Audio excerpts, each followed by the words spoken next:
Bostonian is Matt Perrault. This is our city. The book is Dave Sharapan. Pay him. Pay that man his money. Together, they are the Bostonian versus the book. You covered! You covered 12! I covered! Follow the show on Twitter at Boston versus the book. How do you like them apples? Bringing you the best insight on sports betting news, Matt and Dave's daily picks, and an entertaining and unfiltered dive into the sports betting industry. Here's Dave Sharapan and Matt Perrault.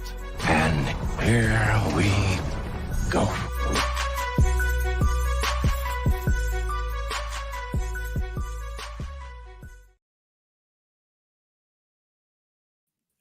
Off and running on a Thursday. How are you, boys and girls? Welcome in to another episode of the Bostonian versus the book. Dave Sharapan, Matt Perrault. Thank you to Sonic. I didn't say it yesterday. I apologize. The new intro was done by Sonic during our break. We very much appreciate him doing that. We love the new intro. I got to work out that transition from the ending to the beginning of our show, though, because it's a little bit long. So I got to cut that down just a little bit.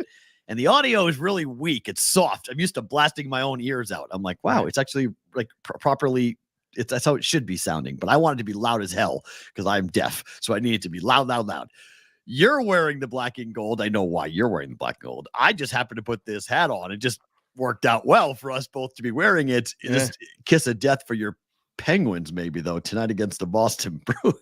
I didn't even realize who they were playing. I just put this stuff on today. I happened to just hit the nail right on the head. I looked and I said, Penguins are playing today. I'm going to wear the Penguins. Oh, the Penguins are playing the Bruins today. BvB. That's perfect. Yeah, we're wearing the Penguins. So I got the black and gold on for a couple of reasons here. Obviously, I need the Steelers to win as well. So we'll get to that a little bit here. Before we get to the rundown, I have two questions that I want to ask you. Actually, well, three. The first of which is not a question. It's an audience. I need you guys to help us. We are less than 200 away from Dave's goal of 2,000 subscribers on the YouTube channel. Okay. Yes. We picked up a bunch yesterday. Keep it going. Okay. Let's keep it going. Tomorrow is show number 500. We spent about an hour on the show, on the phone this morning, breaking down who's going to come on and who's going to be a part of it to kind of come through and recap and remember and look ahead to the future, but to celebrate the 500th episode of BvB, which I think that's pretty damn cool, to be quite honest. It's 500 episodes of BvB. So we'll do that tomorrow on the show. So it would be awesome. I don't think we'll get to 2,000 today, but it would be great to make a big dent in that number. So if you have not subscribed to the YouTube channel, please go and do so right now. If you're watching, obviously on YouTube, I'm guessing you already know how to do that. But if you're on Twitter, there's a bunch of you guys on Twitter. I get to see that number now as it jumps up and down. A bunch of you guys are on Twitter to start the show. Head over to YouTube, search the Bostonian versus the book, hit subscribe. I don't care if you go back to YouTube or you go back to Twitter and watch the show there. I don't care. But help us get to 2,000. Let's get that number there. It'll be fun to do that before. First question of the day. Yes. Is there any cup other than the Stanley Cup that you would wait outside of a Target at 4 a.m. to purchase? Is this a trick question? No, this is a real question. Do you know what a Stanley Cup is? Not the actual Stanley Cup, but a Stanley water cup. No. So it's this new fad, I guess, and I learned this on Twitter today. I guess it started out as a hard, very durable cup that they were marketing to construction workers. Okay. And they didn't care. So they started to make it into pastel colors and they marketed it to women. And all of a sudden it was like the thing. Madeline is obsessed with her Stanley Cup, like literally obsessed. This morning in Texas, I saw a TikTok video. I guess it happened all over the country.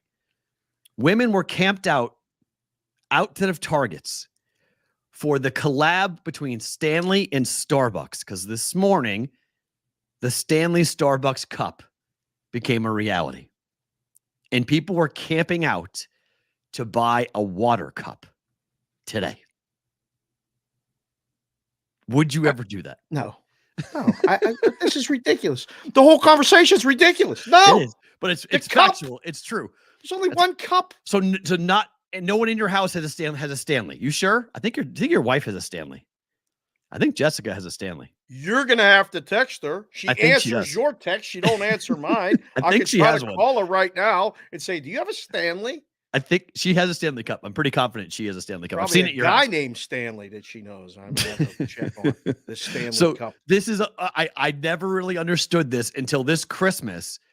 There was a woman who was laser engraving song lyrics from Taylor Swift onto a Stanley Cup and selling them for $300 and selling out in minutes of the allotment that she made. Now, this cup is $40, Dave. This is a aftermarket $40 to a laser engraver, which once you have the actual piece of equipment, can't be more than like $1 or $2 to actually engrave one of these things. And she was selling it for $300 because Maddie wanted one. And I looked at it. I'm like, I'm not buying you a $40 cup with the words on it for $300. Like, I'm just not. It's unprincipled. I'm not buying it. People were buying it. It was like one of the for $300. For $300. It was an Taylor Swift gift this year to have. Couldn't believe people were faking them. They were getting fakes sent out of this. It was so crazy. So that's how I knew it was a big deal. But today, I was like, we're camping out for water cups. Like, does water taste that much different on a Stanley Cup than it does in, like, I don't know, a hydro flask or something? Like, what the hell? This is really weird to me. Second question is, how many swings would I have to give you either on a golf simulator or in real life to get a hole in one? I already have one. No, I mean, like, I'm gonna give you a ball and say, get a hole in one. It may take me 30 years. What are you talking about? You know how hard that is? I got one. I'm good. Well, how many swings is it? Do you have a number? Well, it took Jerry from Barstool Sports just went live for 3 days. It took him 3 days to do it. He got a hole in one? Yeah, on a golf simulator. Got a hole in one. How long was the hole? I think it was 100. It was like 80, 90 yards or something. Oh, that's like a skill shot. On a golf sim. Took him, he finally did it this morning. Took him over 3 days to do it. I don't know how many times, I don't know how long. I've never gotten one. But if I just stood there on a par 3, 110-yard hole, and I just took as many strokes as I could take to get it done, I think I could get it done within 1,000. I think if you gave me 1,000 shots, I probably would get it. Bet over. I think I could do it with 1,000 because I think you probably take, you're 4. impatient. You'll rush. I mean, after like 300 swings, you'll be like, just swinging. No, I mean, it was the same shot over and over again. I think I would test it out. I would use different shots. I would use different clubs. I would experiment for like the first 500 shots to kind of get myself into a certain spot. It's 120 yards. You're going to use 2 clubs. Maybe not. I don't know. I might try to spin the ball back. I might try to bounce it in. I might try to fly it in. There's all different ways you can kind of set it up. I think I was thinking about this morning. It's like, how could I do it in one day? I don't know if I could do it in a single day because 1,000 swings in one day. Would you put your phone down and not tweet for a day? Sure. I'd just be taping myself. I'd just be filming. Yeah. We just go live stream it, We live stream. You have to find a golf course. That's why he did it at the golf simulator, because you got to find a golf course that would let you sit there for hours upon hours upon hours to go ahead and swing. And look, weather is a big factor when it comes to hole-in-ones, what the wind's doing, what the grass is doing, the direction of the grass growing. So, first of all, welcome everybody to the show. I didn't know these 2 questions were. They weren't on the rundown, but that's fine. On purpose. I know. That was great. Hit the like button, hit the subscribe button. Put in there if you have a cup, one of these cups. Stanley's, yeah, guys, it's not a guy thing. It's a women thing. It's a woman thing. So maybe the wives or the girlfriends. Yes, fine. Do you have a Stanley water cup in your house? Yes or no? Or overwhelming. If you're not living with the girl, overwhelming. Yes. Yes. Does she have one? Overwhelming. Yes. They're doing. Everybody in the chat is going to say they have a cup, a Stanley Cup in their life. They're doing $300 million a year right now. Cups in sales. $300 million. Do they want to sponsor the show? I drink cups all the time. Like we could get Stanley. Hey, Stanley Cup. I love the Stanley Cup. I actually love the. It's hockey weird though, Stanley right? Because Cup. like that's what I guess that's why they called it. Again, this is all off X and Twitter, so I apologize if this is wrong, but I guess they called it the Stanley Cup because they thought sports fans would like to drink out of the Stanley Cup. Well, That's what they thought, right? So they thought if we create like this whole line, but no guy liked it. Guys were like, whatever, I'm not paying you $40 for a cup. But if they make it pink, simple creatures. As but you men, make it pink. Once they made it pink and blue and teal, women were like, this is the greatest thing ever. Every kid at Maddie's school has one. They all have them. Really? It's a status symbol. All the cool kids, like if you don't have a Stanley at Maddie's school, you're just not in. You're just not part of the cool kids. It's dumb. I'm just looking down at the chat now. Gary Flights, his wife bought me one for Christmas, he said. His Covey said his wife made a knockoff. Wow. I mean, this is crazy. I didn't realize that this is a big part of people's lives. It's just it's both daughters and wife have them for Football Guy 97. See, Chef Benny says his wife has 2, his mom has 2, his sister has 1, sister-in-law has 4, and mother-in-law has 2. I mean, what the hell's going on? That's almost as many cups as the Stanley Cups as the Montreal Canadiens. Right. And I can't hate on it because if you're drinking just water out of it, it's awesome. Like if that's going to get you to drink more water, great. That's why when Madeline wanted it, I was like, sure. I was like, if that gets you drinking more water, then absolutely. Unbelievable. B. Howell just texted me from West Virginia saying he's watching the show. He has multiple Stanley Cups. Both of his daughters are obsessed. He didn't know what it was, but the wife said, we're getting the Stanley Cups. And now they got Stanley Cups in West Virginia. Yep. They're doing $300 million gross a year in sales. Listen, man, we don't need that much. They're crushing a little piece of the Stanley Cup. I would drink from the Stanley Cup every day. I'll have inscribed on there. BvB. We'll get our BvB inscribed. Yeah. Stanley Cups. I don't understand it. We can put the brigade stuff on there. Brigade members, names. We'll get the whole cup engraved. It's an awesome like social like experiment of what does the cup do? Like it's just a thermos, but people are camping out because the Starbucks, it's a fuchsia pink, like, I don't know how it's multicolored. It kind of blends from one pink to another pink color, exclusive, very unique. And it dropped this morning. And so people are camping out for it outside of Starbucks to get the Starbucks exclusive. And it's like, does it do anything? No. Does it keep your water colder than others? Not really. You think we're going to become like collectors, like when they're limited edition things? I don't know. Maybe it feels like it's just a brand thing. It's like the Lululemon stuff. It's like, it's just the deal, you know? I don't get it. Okay. So Addison he just sent me a text. Said, I've been drinking out of Stanley thermoses and cups my whole life. Grandfather was a plumber and a farmer. We had tons of them. Oh, see? And then once they marketed it to women, it became huge. Like they just reinvented themselves being like, okay, we're not selling the way we need to sell. How do we do this? I guess somebody told me that there was a fire in a house in Florida, not Tyreek Hills. And the only thing that survived was the Stanley Cup, was that thermos. We got guys that drive trucks and do real work for a living that watch the show, and they're driving around watching and listening to us. And if you're doing that, we thank you very much for doing so. Don't get in trouble. But like one of them is Matty Rafferty. One of the biggest selling points for the Stanley Cup is it fits in most car cup holders. It does. It has. It goes. That's true. My Hydro Flask does not. That's very true. My thermos does not. How about that? I use that for boxing. That's my boxing.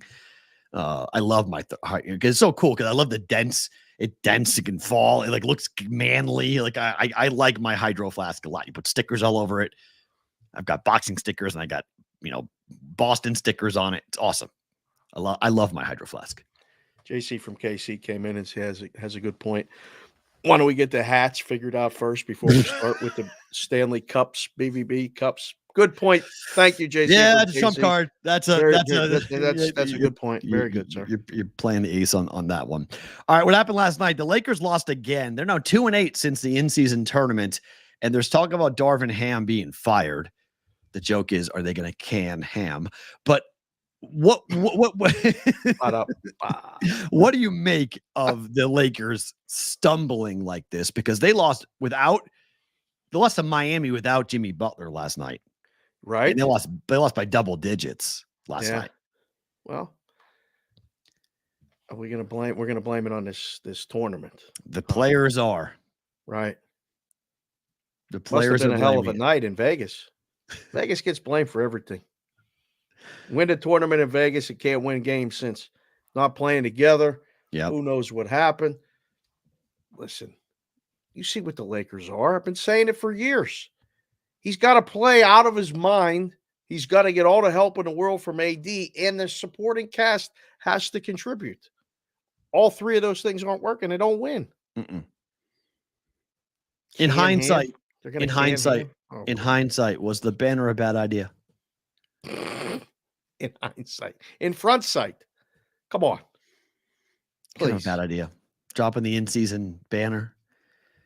Because the team they beat, the Pacers, are now 4-1 against Milwaukee. Oh, first freeze of the day right there. Stop talking because we can't hear you. You're frozen with that face. Mikey, awesome. Clip that. Done. Why is it always like, why can't you just be looking straight ahead when you freeze? It's always like I don't know. Am I back? 4-1 versus Milwaukee. Scored 47 in the third. Then what? Well, two things. Should we be talking more about the Pacers in the East? And why aren't they dealing with the same problems that the Lakers are? Youngest team in the league, right? True. Yep. 1, youngest team in the league. 2, there's no ego on that team. Watch them play. Mm-hmm. They don't care who gets the open shot. They don't care when they get it. They know Halliburton is going to carry them when they need to carry him, but he'll pass the ball with an open look to get somebody a better open look. Right. Watching him play is fun. I need to get my head examined because I was doing really well last night. I bet the over in the Indiana State game. We got that right. I bet the over in the Washington Wizards game. Got that right. I bet the under in this game. In the Pacers game. Listen, it's over or nothing. It is for now on. I did it one more time. I looked at it's. I just had this post-Christmas hangover and top 2 scoring teams, and Milwaukee kept on losing. Playing this way, Milwaukee can't beat Indiana playing Indiana's game. So I said, okay, Milwaukee's going to play differently tonight because they keep on losing to the Pacers. They're not going to go up tempo and try to score with them. They're going to slow it down. Middleton was questionable. I was like, okay, let's go 157.5. That's a really high total. They scored 47 in the third quarter. This game flew. Live in game was 178.5 at one point. 278. Sorry, 278. Sorry, 278. Yes. Yeah, I was on wet, so it went up to 284.5. So at one point. I was on the under of that game last night. Brilliant bet by me. Brilliant. It's a good miss. Matt, your picks suck sometimes. I went 2-1 last night, so I didn't. So that's good. So sometimes your picks don't suck. I mean, everybody's picks suck sometimes. Well, they really suck. Sometimes they don't. Got back to Vegas. I'm 1-0 back in Vegas. So let's hopefully keep it going. One day, one win. Let's one winning day. So December was not my friend. And being at home was hard. That was really hard for me to try to handicap games because I didn't see any of them. I didn't watch anything. Couldn't. I was in cars and trains, and I was at parties. I was at, movies and shows, and I wasn't anywhere near TV sets except for on New Year's Day for the football games. That was the only time I could sit and watch. Everything else was chaos. So 20-second timeout. Yeah. Want to welcome 5-star Uber Abba into the chat. Hi. Just came in and said, hi, everyone. This is my first chance to join live. I love this show and everything Matt and Dave bring to this viewing experience. Best hour on YouTube. Thanks, man. Welcome. Thank you. 5-star Uber Abba. Very cool. Please, join in tomorrow. Where are you listening from or where are you watching from? The state would be awesome because we're accumulating the states. My favorite thing about today, we'll get to that at the end of the show like we always do. Put it in your memory banks for that Milwaukee, Indiana discussion for the playoffs, because I think we need to, if that matchup happens, that's price. Bad matchup. It's a bad matchup for Milwaukee. Could be a bad matchup for Boston. Right. Could be a bad matchup for a lot of teams. It's a bad matchup for the teams that live and die with the 3 and want to play up tempo. And there's nights that Boston chucks up, I swear, there's nights they chuck up 43s like it's nothing. True. Yes. True. That's true. If the Pacers are going to play that way and make them, it's going to be a problem. I mean, they beat Boston. They beat Milwaukee in the play-in tournament. That's how they got to the Laker game. Right. Was beating those 2. So Fox Sports had an article that came out over the break that I want to go back to, because the quote from one Eastern Conference scout is, they, meaning Lakers, Pacers, were openly complaining about how beat up they were right after the in-season tournament. The Lakers are 2-8. Now, the younger team, like you mentioned, and the Pacers, not having the same problem. But could this be the refrain? If this happens over a couple of years, you can kind of see this, couldn't you? Where veteran teams say, hey, we don't care about this. We don't want to be a part of this. This will tire us out. We don't want to have to go up to this level and then come back down, because we ramp up and go after it. We win. Yay. Normally I go to Bora Bora. Like I win a championship and I'm on a boat somewhere. I'm only halfway into the year now when I win this thing. Have you ever been to Bora Bora? I have not. I wish I had, though. Be awesome to go. Be a fun place to visit. I have never been. I've been to multiple places in the Caribbean, but I've never been to Bora Bora. Sounds fun. Yeah.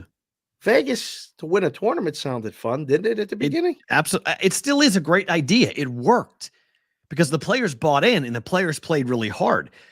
But if there is some type of, I don't want to call it a curse, but if there's a hangover from the in-season tournament where the Lakers are the 10 seed right now, Dave. They're the 10 seed. Like this, you could have your in-season tournament banner. Is there a switch that they can turn on? I don't think there is.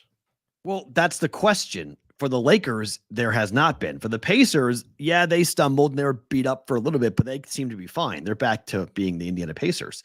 Scored 47 points in a quarter last night. But the Lakers look lost. They look tired. I mean, they're not responding to the coach. That's why the coach is being, it's always the coach's fault. It's always the coach's fault. Yeah, when it's LeBron, it's always the coach's fault. It's never LeBron's fault. Same story, rinse and repeat. Every year. We have early season not success. Yeah. Now we're closer to 40 than we are 30 age-wise. AD hasn't been hurt yet, but you know it's coming. It's so bad, but so true. And now what? Blame the coach. Put it out there. Canned ham. I don't know. You need something to blame. It's not fair to blame the in-season tournament, I don't think. I think it may play a role, but it's not why they're 2-8 since it, though. I mean, no. They're 2-8 because they're playing crap basketball. Oh, man. And again, LeBron cared. It was predictable. We saw LeBron play in the in-season tournament. You're like, he cares. When he cares, but right now, LeBron would rather be watching Bronny at USC. He'd rather watch his kid than he would play basketball right now. These games are meaningless, but they're the 10 seed, and they better be careful because they could wind up out of the play-in tournament if this keeps going. They'll probably make the play-in tournament. But I mean, if I was them, wouldn't you want to play less games? Just get the 6 seed. We got to win enough games to get the 6 seed. If you really don't care about playing every series without the home court, you got to get the 6 seed. You can't have to play in it or 7-8 and play one game and take your shot at winning it. Okay. But you can't beat a 9 or the 10. You can't. You got to win a couple games and both on the road, back to back, set you up for failure in the first round. Nothing good about it for that team that has to do it. I don't know. Speaking of I don't know, we got Dave's Daily Picks just popped in with a super chat. You guys, if you want to leave a super chat, you did an unbelievable job with that on the show before we left for the break. You hit this button on the YouTube. You leave the super chat. It comes in a different color. Dave's Daily Picks just came in, and we always read them at the end of the show. But BvB bonus time. I'm going to read this one right now, though, because it's pertinent. 2 things. Let's go Pacers. And second, when is Jess buying a New Heights Stanley Cup? Love you guys. See you in March. I see you, Dave. I see you, Dave's Daily Picks. Oh, I'm waiting for one of these other. She said there's more merch coming. I don't know. Okay. She's down on the Chiefs, though. She's down on the Chiefs. Overexposed Travis Kelce. Got to be down on the Chiefs. Got to Right. worry about that. Does he have a Stanley Cup? I'm guessing he does. Yes. That's what I mean. See a goalie cup for hockey. Those cups are. I mean, those. You want to talk about cups that leave you, a sight to behold. My brother Dan had a Donzis cup. It was like this big as my head. Got to wear one of those for the pucks. That's a cup. I don't know about the Stanley Cup. Not sure. My boxing cup's around here somewhere. The boxing cup's gigantic too. It's huge. It's huge. Yeah, I have a boxing. Wonder when you put that on, you kind of question everything. You're like, man, It's just funny because normally you're supposed. I just laugh because you're supposed. It took a second. I won't lie. You're supposed to wear it underneath your trunks, but when you're just sparring, you wear it over your trunks. And it looks really like something that you get beat up for in school. That's what I'm saying. That's what the really Donzis Cup looked like. When that thing came, I remember when we went to the hockey. Took a little bit. I was like, this feels really weird. Like, it looks really weird too. But they're like, shut up, put the headgear on. Like, okay. Yeah, that thing could take a bullet. Those cups like that. I love it. I like wearing them just because the side protectors where it comes up is awesome because if you drop your elbow right, you can really screw up someone's hand. Because it's soft, you can take the punch on the side because it's cushioned, but you can drop your elbow on the top of their hand and really mess it up. So it's pretty fun if you do it fast when you're sparring with somebody. So that's why I like, not from the cup perspective, I like it from the side perspective because you could do different things with it. That sounds like a cup issue for you right there. No, it's like cup. It's not because the cup is like it goes all the way around your mids, all the way around. You wear the cup around the house? No, God, what? No, just put it on. I wear it around the house. No, See, I'm gonna have to borrow the cup and come home.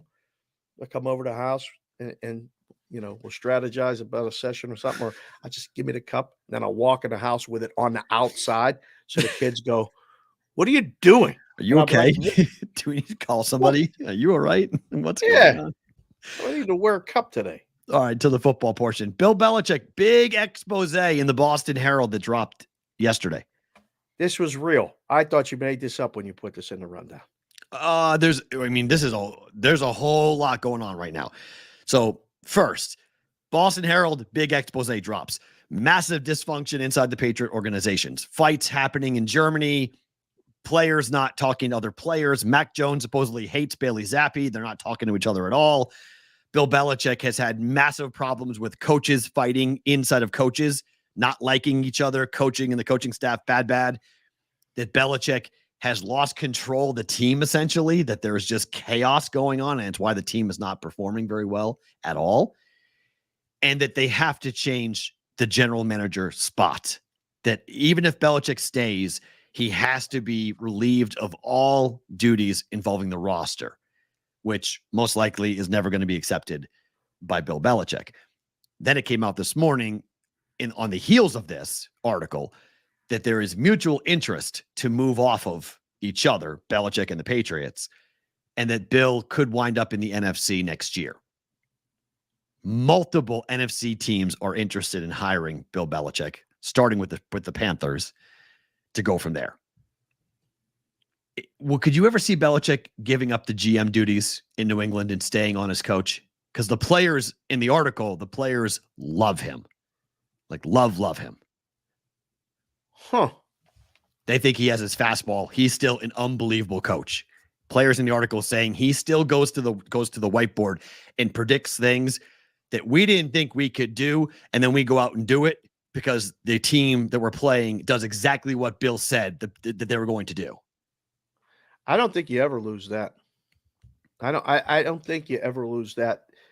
If he has the ability to communicate with players today, which I think he still does. Agreed. That's the hard thing when you get older. Just one as just a parent or a teacher, any sort of thing, is trying to figure out how to relate or communicate with younger coworkers, kids as they get older, whatever. I mean, the kids today sound like they're speaking a different language half the time. I mean, I'm just I learn it and I listen and then I use it. And they tell me you're saying it wrong. It's funny. And I try to go back to when I was a kid and my dad would say it to me or whatever. And they'd look at me like, what are you talking about? We'd have a conversation. He'd get it. Belichick still gets it. He's still got it. But he's had that role for how long? Do you think he would go back to just being a coach? I don't, unless he could handpick the GM, which makes him in control anyway. So I don't think there'd be somebody he wouldn't approve of coming in to be the GM. Like people have said, we'll go get Nick Caserio and bring him back. Well, he's under contract, so it's not that easy to go ahead and do that. But like that type of person where Bill wasn't as in control of the roster as he is now. Like he has no check and balance right now. It's all Belichick right now. Hold on, another 20-second timeout. I just looked down at the chat, saw another super chat. It was another Finn from Call Me Jared. Oh, nice. Left this in. Call Me Jared. Happy New Year, everyone. I just got life-changing news yesterday that I'm becoming a dad this year. Cheers. P.S. Still waiting for that hat. He announced it yesterday on the Discord channel, bvbshow.com. Oh, that's awesome. He announced it, and I meant to say it yesterday. So thank you for coming in and doing that to say it, because we were so happy for him in the Discord channel, because he just came on with his big, bold letters. I'm going to be a dad. And we were like, first time. I believe so, yes. The way how happy, I'm going to say yes, because he's he's so awesome. Excited about being a dad. That we were like, that is tremendous, man. So congratulations. It's great news. It's awesome news. It really is special. There's nothing like that for guys. Like when you find out that first time, listen, man, it's scary as hell, but it's the greatest thing ever. You got a long ride ahead of you with the ups and downs of a significant other being pregnant and their body changing and all the different things that come and go with it. That's great news. I mean, Chef Benny's this is the month that Chef Benny is going to welcome their first into the world. He's welcoming, he's joining the girl club, the girl dad club, I mean. And now we got Call Me Jared coming in and saying, this is great. We've been in delivery rooms. We've been in delivery rooms, you know, while they're waiting for the baby and everything to start getting going. Guy was watching the show and had the baby while we were on. That's incredible news. Great stuff. Sorry about that. No, absolutely. That's heck yeah. Pause for that for sure. Congratulations, Jared. We're all, keep us in the loop as to what's going on too. So I don't know. I think we're coming to the end. I think at some point in the next, what today's Thursday. So more likely out of New England than staying out. I ain't going to Carolina. People. He's out. I think Belichick is out. I think it needs to be a clean break. Being back there for a week was so interesting. Like, you know, I'm 46. I was on the radio on WEI in Boston when I was, how old was I? Like 34, 35, like 10 years ago. And I remember people who grew up watching the 60s and 70s Patriots coming and talking to me about what it looked like for New England and like what it was like to be a Patriot fan during that time. And now being 46 and I'm listening to like these like 30-year-olds talk about Brady. And I'm like, you really didn't see Brady. Like you know Brady as like the superstar, you know, 7-time champion Tom Brady. Like that's who Brady is. Like we remember Tom Brady when Tom Brady was the 6th round pick who looked like a tub of goo, who couldn't run, who people were really questioning about whether or not you would bench a $100 million quarterback in Drew Bledsoe to play Tom Brady. And I just think we got to be very careful to move off of Belichick as fast as everybody wants to move off of him, because the unknown, if you miss, this replacement can send your entire franchise into a 25-year spiral and you can become the Dallas Cowboys. I don't know if it's 25-year spiral. Dallas Cowboys. Yes. I didn't realize it. I saw Jimmy Johnson get inducted into the Ring of Honor. Yep. He was only there 4 years. Right. That's unbelievable. Like what happened there where he had to leave to go to Miami? Because you have an owner that was meddling and That's Jimmy Johnson. Well, That then was you Jerry saw Jones. what happened. Like he could have stayed there and they could have figured it out, and they probably. But would Barry have won, Switzer came in, and Barry Switzer won the next year. He won a championship the next year. and that was it. Then Jerry was gone. Jerry was on his path of watching, and that was the last time that they won. And I've been saying this forever. The Patriots are going to become the Cowboys very quickly if they're not careful. Like this hire has got to be a home run, slam dunk. It has to work. There's got to be you can't fuck up this draft. You're going to have a top 5 pick. Okay. Top 5 pick. You cannot fuck this draft up. You can't.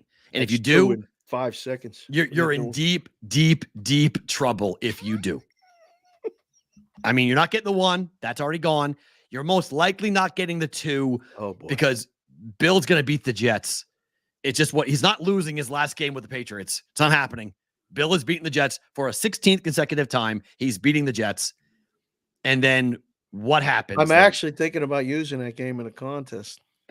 He's not losing. Okay. I mean, they're playing Trevor Siemian. They don't want to win the game. The Patriots as an organization, they don't want to win the game. Belichick's like, Fugazi, we're winning the game. Like he's going in there. You saw what happened when they beat the Broncos and like how fired up that locker room was. Those guys do not want Belichick going out as a loser. So they're going to win that game. They're probably going to have the 4, the 5 going into the draft. Maybe they can move up if they can figure something out. But you have a top 5 pick. Haven't had a top 5 pick since I was in high school. Okay. Wow. It's been a really long time since the Patriots had top hair and all that other stuff. That was a long time ago. So now it's time to take a long, hard look at what the organization is going to do with the quarterback position and the head coach. And they're kind of a package deal because the GM, head coach, quarterback, they all got to be in sync. Because we're seeing it right now in Denver when it's not. And you have a disaster going on. That can't stand Boston and it pretends like they like Boston because they like the show. Play along with us here. Put it in the chat. You don't have to come up with a poll here. Okay. I mean, if you want to, you can. Let's talk this out. But I want the guys in the chat to put where they think Belichick will go if he does not stay in New England. Because I don't think there's a chance in hell he goes to Carolina. I don't think there's a chance in hell he goes to Washington. They're talking about that. Disagree. Why in the hell? Washington's one of the most dysfunctional. New ownership, total control, student of the history of the NFL. He's going to lose a lot of games. Maybe not. Maybe he turns around fast. Who is the quarterback is a bigger question, but I mean, there's going to be a bunch of quarterbacks available. There's going to be a bunch of guys on, there. Chef Betty, by the way, due date is Saturday for baby little Benny. Woo. So enjoy the week. Sleep. Baby Benoit. It's Thursday. Sleep right now. Go to bed right now. Go to bed right now. All right. Get some rest because you ain't going to be sleeping this weekend. Stockpile of sleep. He just came in the chat and said, let's see. Where did it go? Let's see. Chef Benny. Bill Belichick is not fucking leaving. I hope he's right. I do. We got them all kind of bang, bang, bang for you right there. Thank you, Will. Sorry about that, but we had to drop the F-bombs. The chat does it. We do it. We try not to do it too much, but bet the over most days. I don't know. I mean, they're talking about Raiders. Nah. Raiders? Jim Harbaugh to the Raiders is really hot. Come on. I talked to someone last night about it. Really? Mm-hmm. Really hot. They think it's really possible. I don't know. I mean, they're in the Midwest, but they're saying don't sleep on Harbaugh in your backyard. I was like, what? They're like, yeah. Like there's a lot of rumblings that he's going to become a Raider. CBW. At least he didn't say he was going to the Syracuse. He said that Harbaugh's going to the Chargers. That seems to be the one that has more oomph. I think Belichick to the Chargers that's my personal pick. Going to take the job with the best quarterback. And that's Justin Herbert. If I'm him, that's where I'm going. Right. The talent on that roster, Look at that defensive line. You can go coach Bosa and Khalil Mack. Okay, let's go. I would think that they would give him a lot of total control out there too. Spanos is going to give him whatever he wants. Right. He'll name the damn driveway up to the stadium after him if he had to. Right. What do you need, Bill? Here, take it. Whatever I gotta give you, you get. So we talked about this bet yesterday, but I want to put it up on the screen so we can actually have this debate. What would you bet? This is from Circa Sports. Will San Francisco or Baltimore win the championship? Yes and no, both minus 115. You got to take the no. You got to take the no. I think get everybody else. I don't know. That's why I put it up. I'd love to see the bets on this. Who's betting the no? Well, it's the field. Put that up. No, it's the field. Put that up in. Let's do a poll right now. A lot of people coming in. We're getting the influx of people that we seem to get every single day at this time. If you just came into the show, thank you very much for being here. If you've been here, hit the like button, hit the subscribe button, and vote in the poll. Will San Francisco or Baltimore win the championship? Yes or no? It's minus 115 both sides. So basically a pick 'em. Which way do you think people are going to vote, Perrault? I think we're going to get way more yeses than those. I think San Fran Baltimore is the bet. That's the matchup? No, it's one or the other. Who wins? Right. You're getting San Fran Francisco and Baltimore. It could be San Fran against the Chiefs. It could be Baltimore against the Cowboys. Like it's who's going to win the championship. You get two teams or the other, everyone else. Right. In the bracket. Right.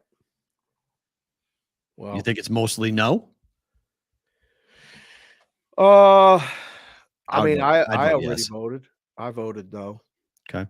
But that doesn't mean it can't happen. I just like my chances getting everyone else. That's why the book puts that up. That's why the book has futures on all these teams.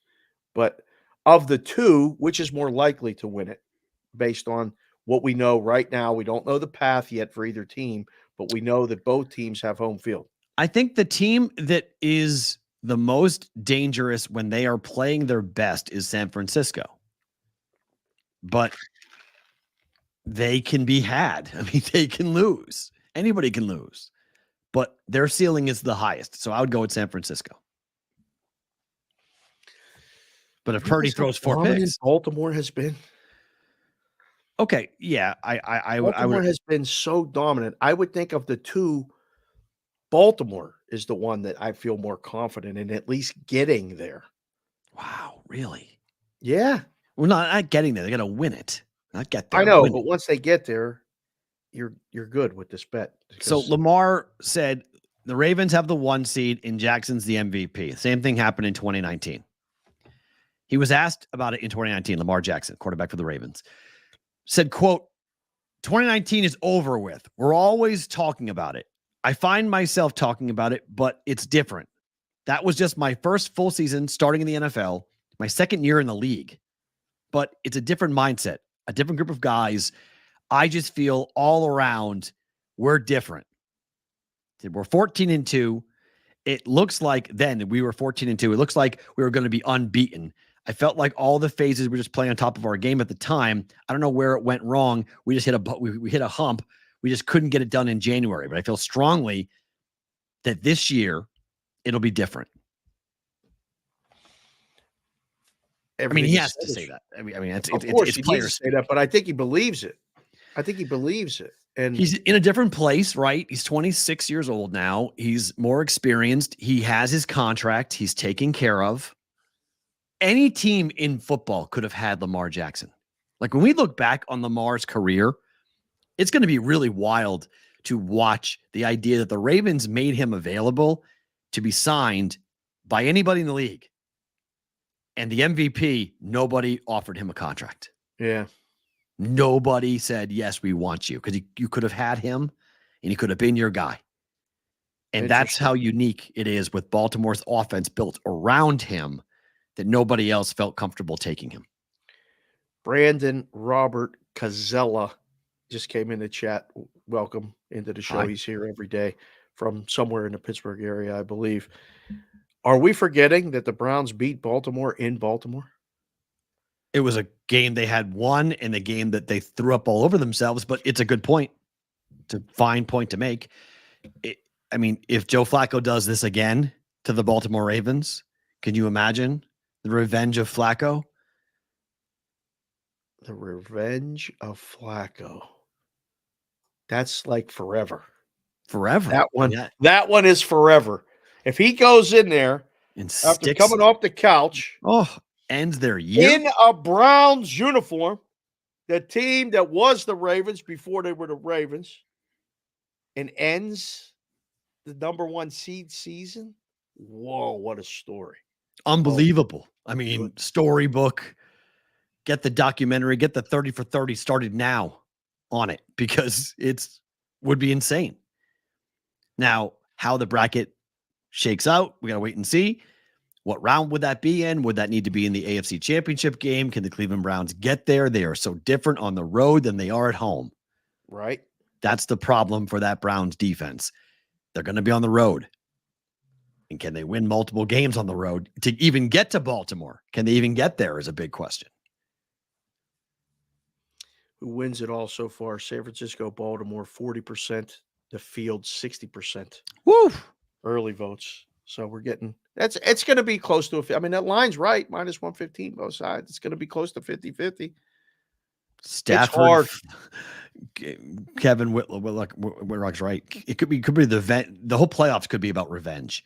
Stafford against the Lions, Flacco against the Ravens. What are the Rams doing this week? They literally shut down everybody. Everyone. And they said, Carson Wentz, here's the ball, buddy. Go. Have fun. Here you go.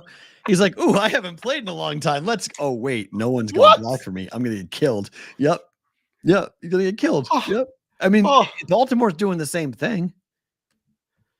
I mean, this is going to be one of the wonkiest week 18s, which, by the way, people in New England say wonky a lot. I heard wonky a bunch of times at home. I was like, well, probably where you got it. No kidding. But it's just funny that's it's used as much as it is. I was still kind of surprised. I thought that was just like a thing I adopted from being like in the 80s. But you've been hanging out with Maddie all this time. You just said, duh. There's a lot of things going on in week 18 that makes this a treacherous gambling weekend. Like, you got to be really careful betting this weekend. Right? Like, bet the Steelers, bet the Bills. And what was the third bet that I liked? Bet the Steelers money line, Bills money line, Patriots money line, and one other one that I liked too. There's another win in your in scenario for somebody else. Oh, Houston money line. Oh, yeah. I like those 4 bets. No spreads, money line, lay the juice. Zach the Hat just came in the chat. Welcome, Hi. Zach. Good to see you, sir. Steelers versus Seahawks Super Bowl. You heard it here first. That would be incredibly ridiculous and very surprising. Are you spiking your tea, sir? I mean, I don't know what he's doing. I know that you can put a little schnapps in your tea sometimes, but like, what? Come on, bro. What are we doing? What odds do you want on that on that exact? We can look that up. That's a big number for the exacta. Whatever you want on that, you'll have an all expense paid trip to Vegas to come watch the Super Bowl if that one hits. Yeah, next year in 2024. Yeah, I mean, I'm sorry, I can't see that. No.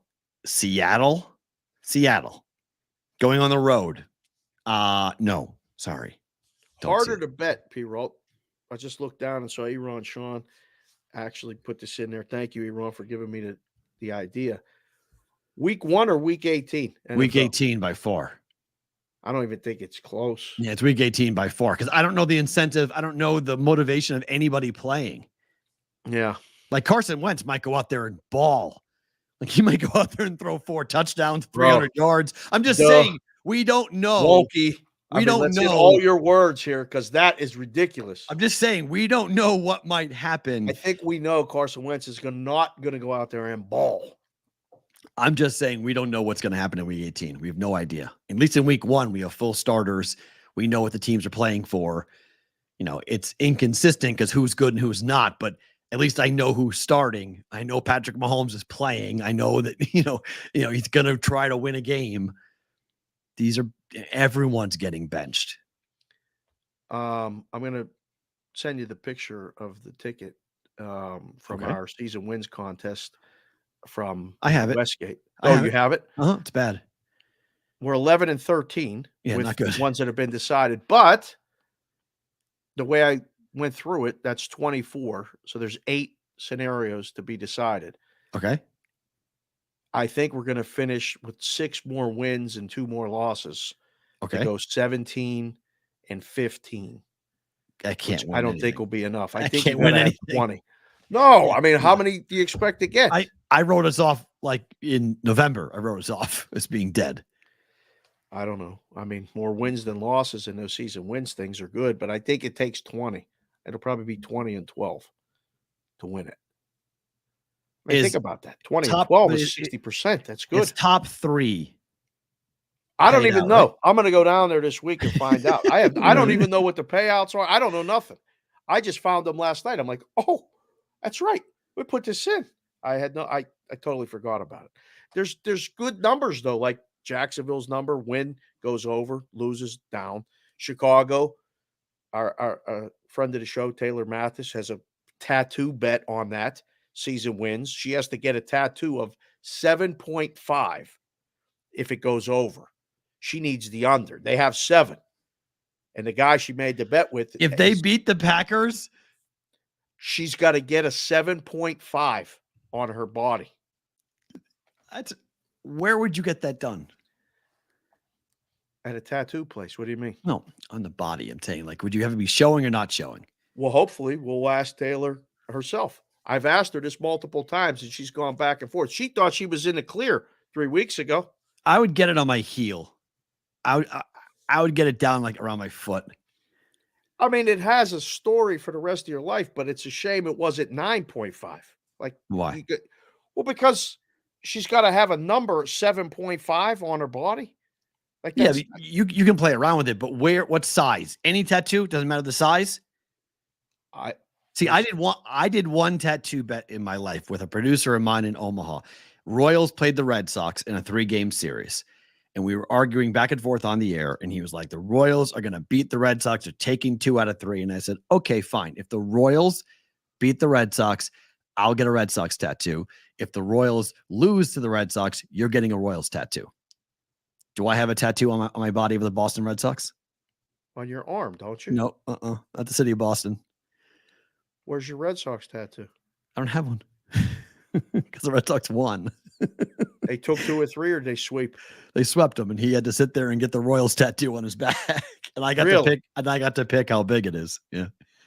Jeez. So that was. I bet our guy JC from KC don't even have a Royals tattoo. He's got a big KC, right on his shoulder blade. The KC logo that's on the hat. The big KC logo. That's nice. He's got it on. That's nice. That's good. Because they heard us arguing. It was funny because we were yelling at each other back and forth about it. And then a tattoo artist in Omaha said, "I'll do it for free." Said, "Come on down. Whoever loses, I'll do it for free." So the guy did it for free. But he has, it's big. Like I made sure I was like, it was going to be large. It was not going to be small. Like you can see it. So at 7.5, like you could do like on your heel bone, you can do like on the bottom of your foot. Like you can put that very in where nobody will see it.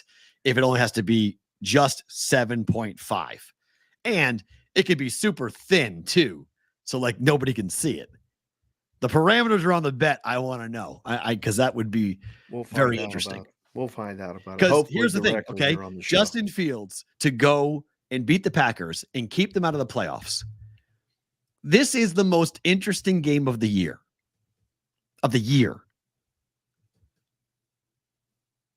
What, for these 2 teams or in the NFL? Here is why. I think this game is fascinating. So Justin Fields. Let me get the listening glasses for this. Okay. The most interesting game of the year. So you have a quarterback. Week 18, Bears Packers. You have a quarterback going into year 4. Yes, sir. Okay? In year 4, that is when Patrick Mahomes got his big contract. It's when Kyler Murray got his big contract. It's when you traditionally give your franchise quarterback $1 bazillion. Justin Fields could either be the starting quarterback for the Bears for the next decade, or he may be gone. Right. It might ride on this game. The Bears have the number 1 pick in the draft. The Bears have a chance to either take a quarterback, Caleb Williams, Drake May, pay that quarterback a rookie salary, and have all that flexibility to go sign wide receivers and offensive linemen and defensive tackles and everything else. Or they can trade the pick, take multiple wideouts and tight ends and whoever you want, and invest the money in Justin Fields. And it all might come down to his ability to win this game. Because in the court of public opinion, if he can go in there and beat the Packers and keep them out after all of the I own you for the years, right? The Packers and the Bears hate each other organizationally all the way to the top. Yeah. Hate each other. Yeah. I am 100% glued to this game because so many things are going to happen in the NFL, not just with the Bears and the Packers, right? With the NFL based upon the outcome of this game. Right. If he goes there and knocks him out and plays his ass off, he may walk himself into a $300 million contract. Or he could be a backup quarterback for the Patriots next year. Well, I think wherever he goes, we'll have an opportunity to compete for the starting job. I'm always going to sign him as a backup. I'm going to try to sign him. Compete for the starting. He's not going to get the He could be extended. They may pick up the 5th year on him and be like, okay, we're going to pick up the 5th year, but that's not going to make him happy. He's basically a lame duck. He wants the extension. He wants to know I'm the guy. Ideal world, they win. They trade down, get a king's ransom for that first pick. Right. And take Marvin Harrison Jr., link those two back up from, Ohio State days. Yep. It'd be awesome. And take an offensive tackle. Yeah, they got to get help on the offensive line. But it all hinges. Oh, Bonvie just sent me a picture of a tattoo on his arm. Oilers. He got his name, Bonvie, in the Oilers emblem. Very cool. So the B, the O, the N, the V, the I, the E with the Oilers emblem underneath. There's a kid playing for USA hockey right now with Perrault on his jersey. And I was like, I want that jersey.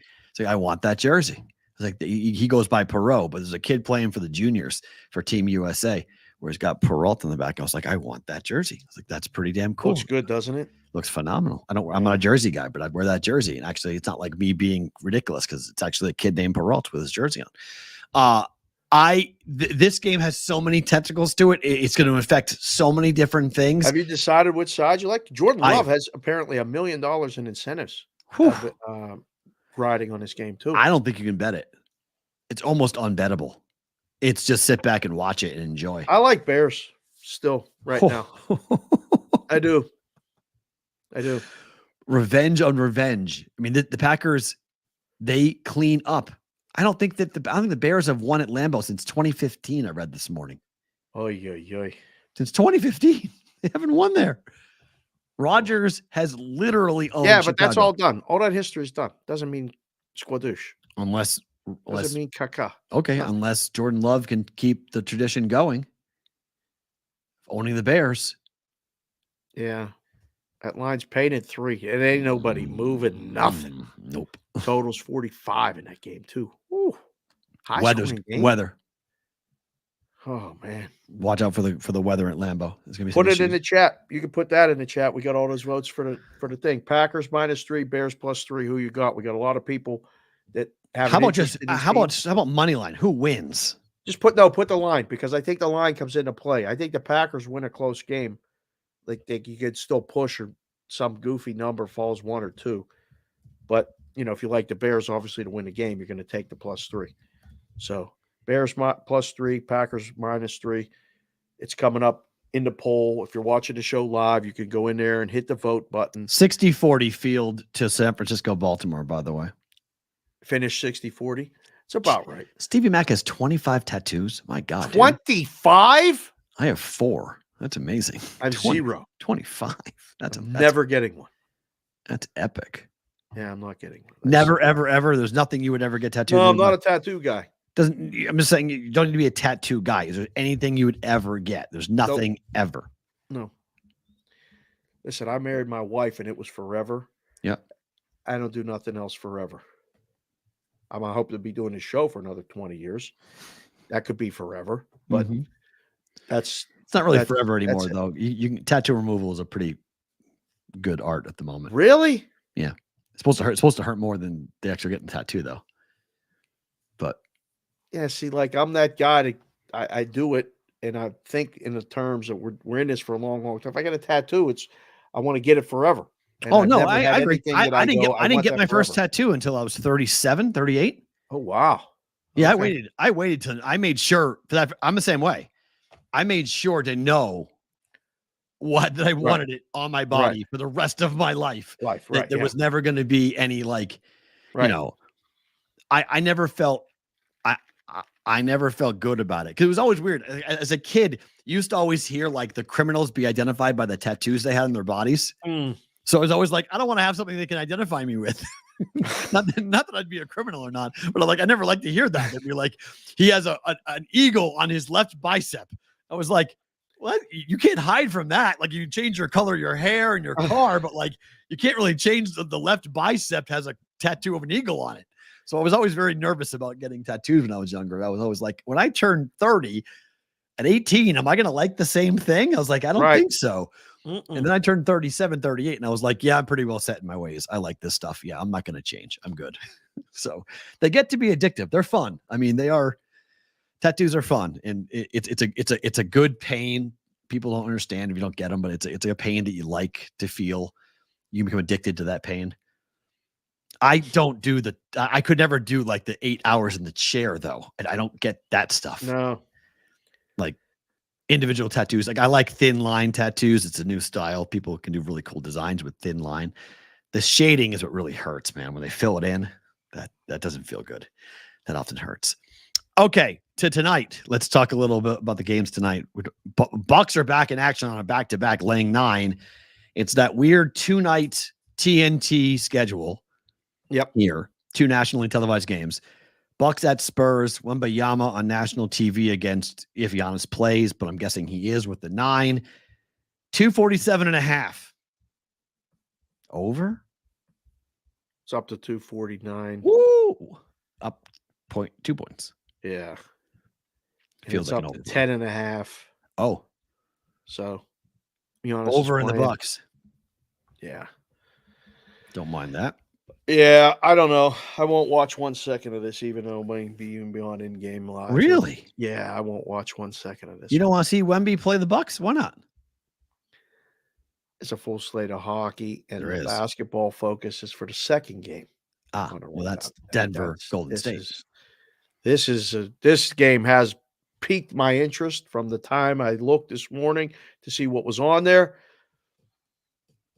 It's got to be Golden State plus the points. Wow, really? Yeah. Yep. Why is this line only this? Seriously. Why? This is the game they get up for, right? Both teams get up for it. Yeah, understandable, but I like taking against Denver on the road. I mean, to your point, Denver is 7-11 ATS on the road, but losing record on the road against the spread. But the Golden State Warriors have a losing record of 7-11 at home ATS. Aren't they playing a little better since the Draymond suspension? They've lost 3 of 4. They lost to Denver by 6 on the road. They lost to Miami by 12 at home, lost by 10 to Dallas at home, and then won against Orlando in their last game by 6. So not really. They did go on a stretch where they won 5 games in a row before this cold snap. Last 10 games, 6-4. 1, 2, 3, 4, 5, 6, 7. Game. 7-1. Denver is 7-1 straight up last 8 games. Mixed of home and road. They just came off a road trip where they beat Toronto, Brooklyn, and Charlotte. Went 3-0 on that road trip. Just wrapped up a homestand where they beat Golden State, Memphis, lost to OKC, and then beat Charlotte. If we're talking about who's playing better basketball, Denver is playing better basketball. Right. But they have what'd you say? It's 5-game road winning streak. It says, wow, okay. This is the 3rd time they've played this season. The Nuggets won 120-114. Last meeting on Christmas. Oh, yeah. I don't know. It's a really hard game to bet. I didn't bet it. Screams to take Golden State, but I mean, you'll be able to take more than plus 3.5 in game. That's okay. I got things to college basketball. Yeah, good game. Arizona, this Colorado. Is a good game. Oh yeah. Why? Oh yeah. Colorado's much better than people think. Much better than people think. The biggest problem for this game, for betting on this game, is the injury report for Colorado. No good. De Silva's questionable and looks like he's not going to play. So it's unknown. He's missed the last 2 games, but Tristan De Silva is really a very, very talented player for this Colorado team. The numbers going against me. Arizona is a dead over team at home. And yet everyone's betting under because of the injuries for Colorado. I grabbed the numbers for this just to have as talking points. Arizona's 10-3, but they're 10-3 against the spread too. Yeah, but the number's so big. It's right? 12.5. So it was 11.5 last night, and I couldn't take it. And it's 12.5 now. Right. So when they win, they cover. When they Yep. lose, they don't cover. That's so far that's been the case. Colorado's 11-2 straight up, 8-5 against the number. Yep. I would lean Colorado. I would take the dog. Woo! This is a lot of points.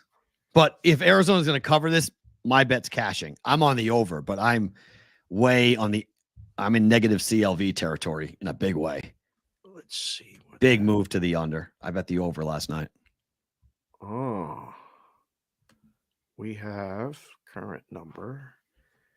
Game number 805, 806 is 159. Yeah. Big drop. I mean, that's it was 159.5. Wow, it was 162.5 when I bet it.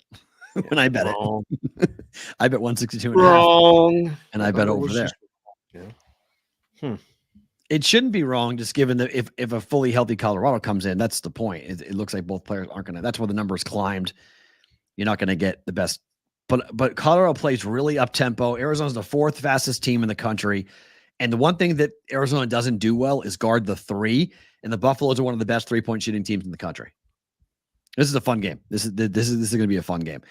This is a wild game. Gonzaga against Pepperdine. Before you go, why are you talking about a game with a 24-point spread or 20.1, a 20.5-point spread? Right. Gonzaga is in real trouble. Like they're 9-4 on the year, and you can't have a really soft non-conference if you're Gonzaga, because if you stumble in your conference, you're going to be like a 9 or a 10 seed. This is one of the worst Gonzaga teams we've seen in a really long time. They just lost to San Diego State. They lost to UConn. They lost to Washington. They lost to Purdue. Everyone's beating UCLA, so that game doesn't matter anymore at all. Stanford did last night. That was good. Everyone's killing UCLA. The best wins for UCLA this year, the only teams they have beaten are Oregon State, UC Riverside, Chaminade, Long Island University, Lafayette, and St. Francis. They've lost quite a who's who right there. They've lost every other game. Marquette, Gonzaga, Villanova, Ohio State, Cal State, Northridge, Maryland, Oregon, Stanford. Like UCLA's in big trouble. Mick Cronin's in big trouble. But for tonight, I mean, the Gonzaga needs to kill Pepperdine, and I'm not so sure they're going to. I think they win the game, obviously. Maybe first half. But first half. I mean, they're 4-8 against the number. Yeah, they're not. I mean, this is not a very straight up. Not a good Gonzaga team at all. Lose a conference game though. True, but if they do, they just lost. They just lost one last game. They lost to San Diego State. They're not in their conference. Oh, sorry, it's Mountain West. Yeah, it's Mountain West. Pepperdine. They should be in the Mountain West. Yeah, this is the Pepperdine. This is the West Coast Conference opener, right, for them. So don't lose. They have Pepperdine. San Diego's in their conference. Sorry, San Diego State's not. San Diego is. They play. CBW says they do have a win over Syracuse, though. Yeah. Everyone has wins over Syracuse. Whoa. And then finally in college basketball tonight, the number 1 team, ATS, in college basketball is playing. Minnesota is 12-1 against the number this year. They're catching 6.5 against Michigan. Total is down to 150.5. Wow. They have played literally nobody. Was this their first conference game? Yes. They've only played 2 games away from home. Oh. Minnesota has. Yeah, this will probably go bad. I mean, this is one of those games where it's like, I don't think the number opened at 5.5. It's been bet up to 6.5. Yeah, it's 7 in 3 places too. It's going up. Total under. No way. Michigan is 11-2 to the over. They're 6-0. They're 6-0 at home to the over. 8-2 over the last 10. I cannot see this game going under. Huh. Pace of play, everything else. I like this game over. I bet this game over. Let's see. Michigan's one of the best teams all year to the over. They both. Minnesota's numbers are good defensively. Yes, but okay. So let me tell you this. Their schedule is the 3 losses are Missouri, San Francisco, and Ohio State. Okay. Their wins are Bethune-Cookman, UTSA, USC Upstate, Arkansas Pine Bluff, New Orleans, Nebraska, Florida Gulf Coast, IUPUI, Ball State, and Maine. Lay the points. Are you feeling good about Minnesota? Lay the plumber. It's time to lay the points. D Stout 19. He's probably out finishing up the work on the farm. It's probably cold there. He said the Gophers are soft, haven't played anyone, and historically suck on the road. That about sums up the conversation. I think you got to lay it tonight. Dawson Garcia is a kid to watch, though. The 6'11" kid from Minnesota. He's a player. He's a really good player. So he could have a big night tonight against Michigan because obviously they don't have their big anymore because their big is currently playing for Kansas with Dickinson. So I'll be curious to watch what they do, what Pitino does with that team. So I think that game is up tempo. I think that game goes back and forth. I do think Michigan wins and scores though. So that's why I like the over. I'll keep an eye on that. I'll be on In Game Live with Ranieri. I'm going to suggest the Wolverines. See what he thinks. It's smart. The only Minnesota did the 2 games they played away from home. The first game against San Francisco was under by 1 point, and the game against Ohio State on the road was 141.5, and it went over by 16.5. Michigan's last 6 games have all gone over. 7 of the last 8 have gone over. It didn't matter where. Neutral, home, road, doesn't matter. Michigan games are going over. Just doesn't matter. Yeah, the Florida game was 158.5, and it went over by 48.5 points. So little mistake, little miss there on that one. All right, to hockey. Stanley Cup rematch. How about that? Florida against Vegas. Yeah, Florida's favored. Florida's favored. Surprised? Yes. Why? Don't see many teams coming to Vegas and be in home dog to Golden Knights. I know. It's a little rare. Trying to get tickets for everybody. Got to take the kids to the game before Kylie goes back to school. Big game. Tonight's not a good night, but 23-12-2 Florida. Yep. 22-11-5 Vegas. They both have Vegas has 49 points. Florida has 48 points. Why is Florida favored? Because Vegas not playing good hockey at all. Yeah. They're stumbling. You can't. It doesn't. I'm not surprised. This is when a team is better on the road than the team that's at home is playing. You have to come up with a number that's fair to try to just find the price for the team at home. And we live here. Right. So, it can't be minus 130. On Florida because automatically everyone's coming in and betting the Knights. So you put it just over pick them. Price is perfect. I mean, this is where it's going to close. I don't think there's going to be movement with, are we getting the numbers? 11, are we getting the number ones, the goalies? 11-7-2 Florida, 5 games in a row they have won.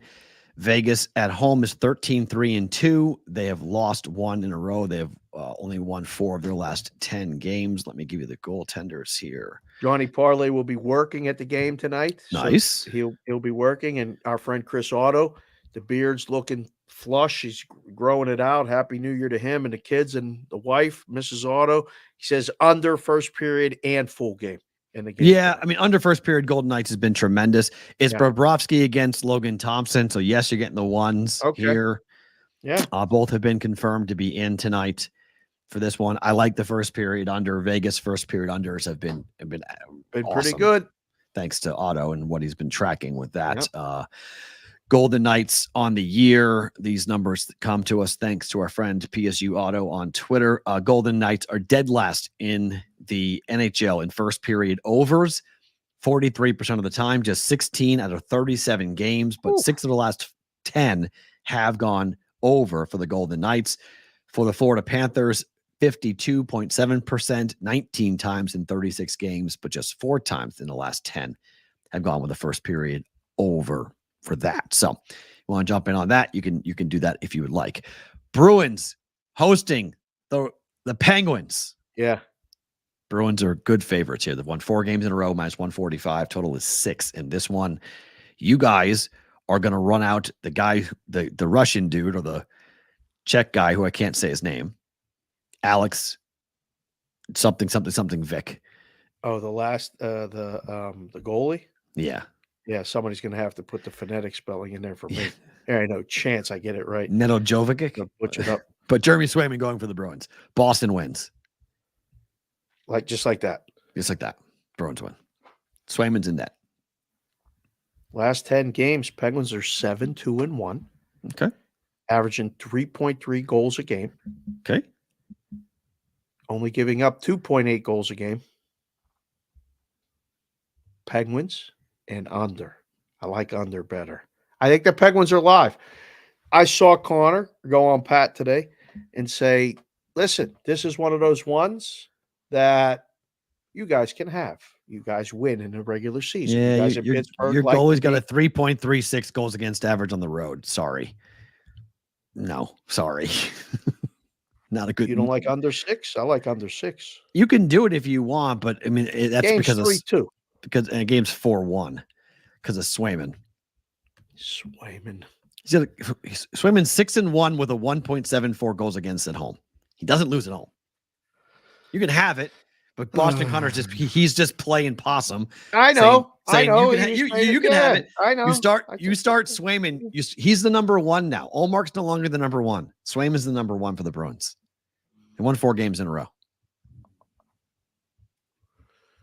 Pasta score tonight?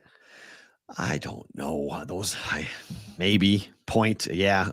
Those prop bet stuff. Whatever. Good game tonight. The kids love the prop bets. They do. Shots on goal and blah, blah, blah. I mean, Bruins win. How, one, where, how, I don't care. Bruins win. Penguins win. Okay. What's the bet? 3-2. What's the bet?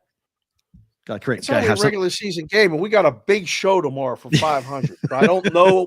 We got to just get through today and not worry about that. When it do gets a tattoo later, bet. Let's do a tattoo bet. I don't know. I'm plus 125. Yeah. So right. Yeah. What's that matter? You're saying Penguins win. I'm saying Bruins win. Bees. Celtics don't play tonight. Okay. Don't play. No B's and C's parlay. Sorry, can't do that. You can do a Nuggets and Bruins, but doesn't ring the same. D's and B's. Yeah. Oh, he closed himself out. He was trying to move on to the next graphic, and he was talking about the B's, and guess what? He got himself right out. I can't believe it. I didn't do anything. You whacked yourself. Boom. No, I didn't do anything. That just completely threw me out. I've never done that. Well, you besmirch the Penguins like that and say it's so simple. Somebody pushed the button. Said somebody booted me out. I got the booted hell out. up. That was crazy. That was straight just getting booted out. That was not even, I didn't touch anything. Just all of a sudden just went right to the start menu. Like it reset the whole thing. It was just like, what is that? Right to the start menu. Vancouver is at St. Louis. Total 6.5. Canucks are 12-4-2 to the over on the road this year. And that's with good goaltending, although Demko's much better at home than he is on the road. Canucks tonight? Nedgelkovic. Nedgelkovic. Okay. How you say that. Sounds right. Okay. Yeah. Good job, Addison. Thank you very much. Appreciate that. Swayman, easier to say, Well, easier to win. He is easier to say. It's very much easier to spell too. Yep. So the other night, Vancouver's line was suspiciously low, and they won. Okay. Is this low in that same regard? Like, Vancouver's really playing good. I don't think people are paying attention to them. They're a Canadian West Coast team. I think just no one's betting them. No one's paying attention to them. The numbers have been wrong for a while. At St. Louis. Wow, this number's come down. St. Louis is live, boys. 11-6 at home, St. Louis. 5-5 over the last 10. And you struggle so hard with a team playing above expectation like Vancouver when they go on the road. It's the first game of a road trip. Oh, man, I don't know. It's Demko. I know. Yeah. I mean, anytime you have Demko up against Binnington, I'm going to bet Demko. 2.90 I on see the road. St. Louis. Whoo. You want to back Jordan? Game over? Yes. 6.5. Yes. Oh, I think over. Jordan's First blush is over, but I think St. Louis is live. 3.02 goals against at home for Jordan Binnington. He's given up 2, 5, 5, 3, 2, 5, 3, 5. Chris Brady just came in the chat with a hockey stick and said Bruins Kraken moneyline parlay. Oh, not Took bad. a shot on the overnight. Okay. Kraken are home against Seattle at a very, very fair price. I like that. Kraken are home against who? They are Seattle. Who are they playing? Kraken are playing Ottawa. I'm sorry. Okay. Yeah, Kraken are playing Ottawa. So, about that. Colorado Dallas game of the night, in my opinion, outside of the Florida, Vegas, and Pittsburgh, Boston. So I guess it's the third best game of the night, but a good game. Right. How about Dallas? 15-4 to the over at home. They were dead under. I made more money betting Dallas Stars under last year than anything else. And they are 15-4 to the over. Which is exactly the reason why you can't always carry over those trends and statistics, especially year to year. You don't even look at them. It's a totally different team, form, playing, whatever situation. Totally different. Game's going over. Yes. Tonight, no. Yes. Yes. Wow, there's a split, though. 6 with over 6.5, right. 20-25, or 6.5 with under juiced. It's Georgiev What against would you Wedgwood. rather bet in that? Over 6 with the push potential. Always. Always. Yeah, not take the plus. You can do it, but I always take the push potential. I like the number. It's always about the number for me. Yeah. 6 or 6.5. Yeah.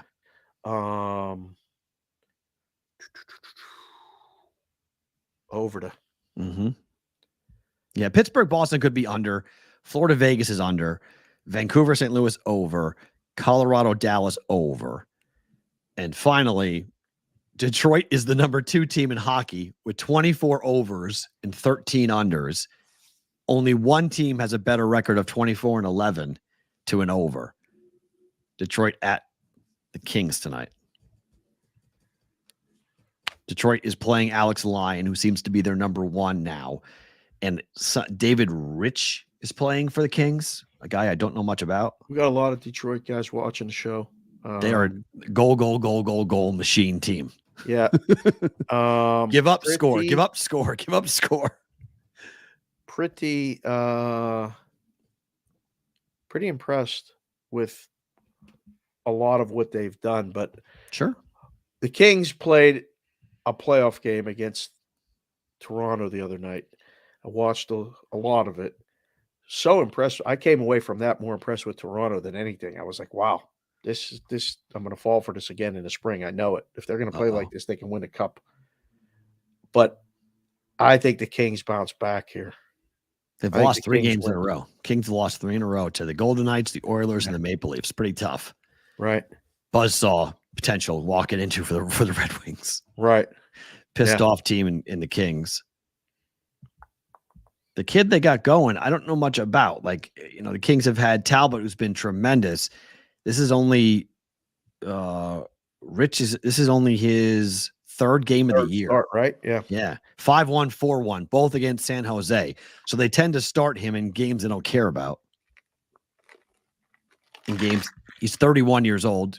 check goaltender. By the way, how good has the San Jose bet against it been?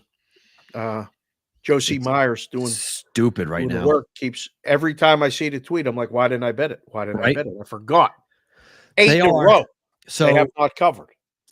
Going back to the loss against the Coyotes, that's the last time they covered the puck line. That game happened on the 15th of December for San Jose. Yeah. Since then, 6-2, 4-1, 5-2, 7-4, 5-1, 5-0, 3-1, 5-3. All losses, all in the puck line. I mean, that is bro. They're back. They're 9-26-3 on the year. And so far this year on the puck line, they are, wow, is that right? What? 24-14 on the puck line. Or 14-24. Right. Wow, that's actually only the fourth worst team in hockey. The Devils are 9-27, down 18 units. Ouch. On the Devils. Yeah. The Stars are 11-25, down 9.5 units. Right. Mostly favorites. Toronto is 11-25, down 11.5 units. And the Sharks are 14-24, down 12 units. The Capitals are actually the second least most profitable team. They've lost 15.5 units. They're 15-21 on the puck line, but they must have been heavy favorites when they lost to cause that units to be 15.5. Most profitable team in hockey on the puck line, the Vancouver Canucks, 27-10, up 20 units. Yeah, they've been good, period. When they win on the puck line. It's pretty good. It's quite interesting to watch. Oh, Andy O said San Jose's live tonight. All right. Oh, I don't know. Tonight against the Jets at home. We got Winnipeg is 10-4-2 on the road straight up. The guy that joined the show live for the first time is a Winnipeg guy. Talking about the Jets and they basically started the whiteout. He was back in Winnipeg back in the day with Dale Howard-Chuck and those teams. Wow. Okay. I mean, so he's old school hockey. It's Hellebuck against Blackwood. You're getting the ones tonight.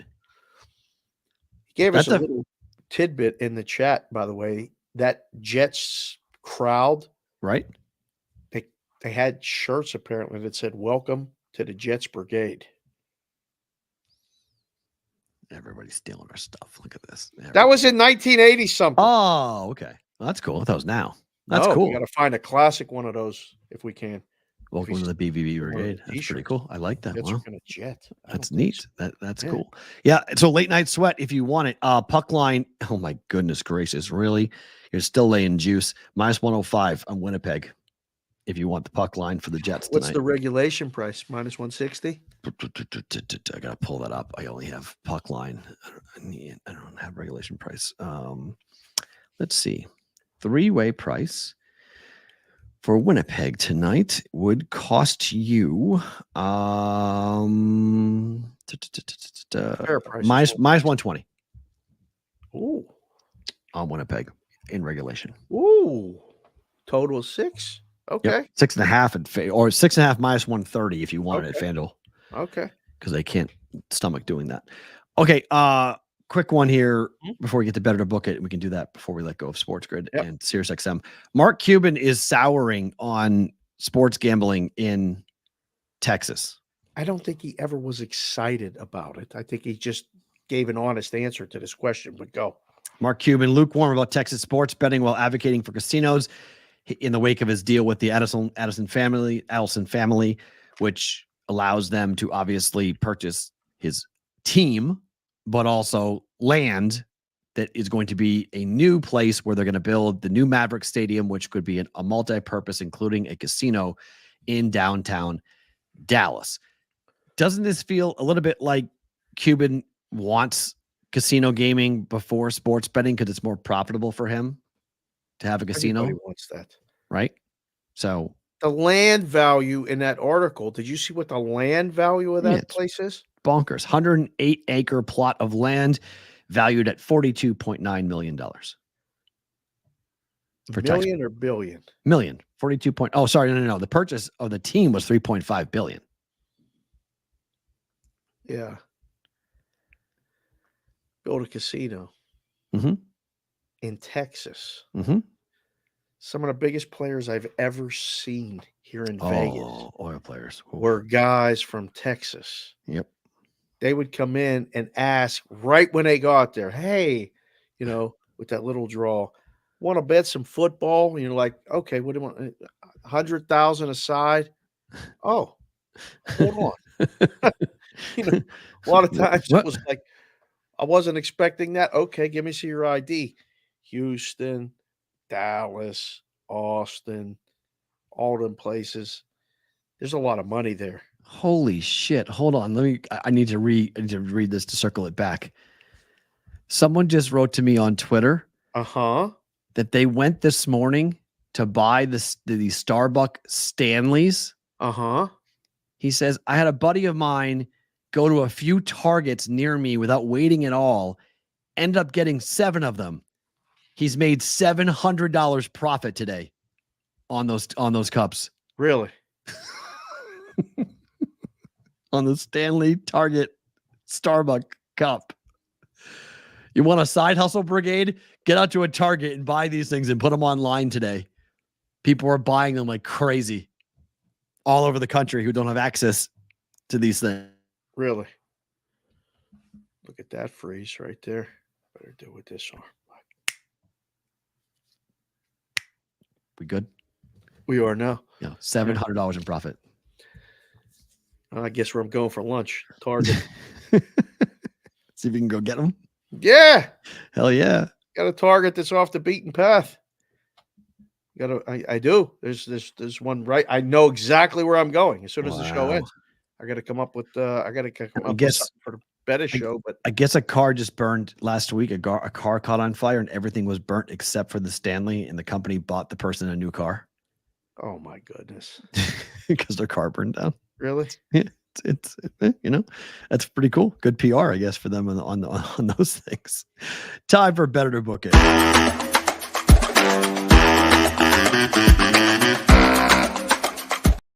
All right, you ready for this one? Merrimack laying 7 at home against FDU. Ironic that it's show number 499, and we got a bet that we've never gotten before. Not true. I've had bet on Merrimack before. Correct, and it was in Better to Book It. This is not true. You've done this before. I have with you. I've done this before. I've given you the option of doing this before. When they played their last home game against Bucknell, we were on Merrimack. They are one of the best teams in the country against the spread. FDU is awful. Merrimack has played a bunch of road games. They're tremendous against the number. I grew up going to basketball camps at this college. My brother pitched for Merrimack. I'm from Andover. A mile up the road is Merrimack. And they're playing Fairleigh Dickinson University tonight. I'm laying the 7. Doesn't Merrimack have a really good hockey team? They do. They're playing Hockey East.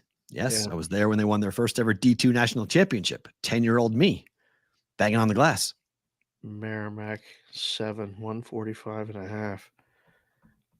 This is perfect. I'm going to say book it because I can't believe you're laying 7 points with this team. Oh, yeah. They were laying 5.5 at home to Bucknell, won by 16. And Bucknell was a pretty good basketball school. They're phenomenal. They're a top. They have a top 120-130 defense in the country. Who does? Merrimack. Really? Mm-hmm. They play defense. They're really hard to score against. They don't even put the stats on the stat sheet for that game. This is in the extra game category. This is in the extra game. It's in the rotation number 306-553 and 306-554. Yeah. When it puts 6 digits, that's one of them ones that you can't find. Yep. Like if you're scrolling on an app and there's no game numbers, it's all the way down. I got to give DraftKings a ton of credit, though. They put these games up overnight. They're the only ones. Well, they must be just making it up. Nobody else. I bet this team before. I bet this team before. I'm from Andover. This is North Andover. I know this program. This is not like totally out of left field. Merrimack -7 is a lock according to the juice in the chat. Let's go. Let's go. These next 2 games, the market is completely against me, but I don't really care. Michigan over 151.5. No, I'm booking this one too. Bad I don't numbers. like the way this line moved, and I looked at those numbers. Minnesota's this may be blowout. Nah, I don't see I don't think so. You're gonna be able to watch it. It's on TV. So I don't think so. I'd be very surprised if Michigan blows them out. But Michigan's gonna score. They're gonna score a lot. Right. And frankly, if it is gonna be a blowout, I think Michigan winds up. I think the over is even better if we get there. I got the Indiana State game last night went over by free throws with 40 seconds left. This is going to be a similar situation. Those count. Yeah. Right to the end. Free throws at the end. Get me to like 152, 53, somewhere in that range. This one, I'm okay with. I have a horrible number, and I'm still cool with it. This game's going over. Arizona, Colorado. Arizona's going to score 90. That should be enough. They're going to score 90. What's their team total? That was not available last night when I bet this. Let me see if it's their team totals 86, probably 86, 87, probably. His first number came to my head just with the total being 163. Might be 88 and a half. Arizona tonight. My gosh, this game's total so far down. Oh, that's Friday. Thursday. There it is. 159 and a half at FanDuel. Team total for Arizona is 86 and a half.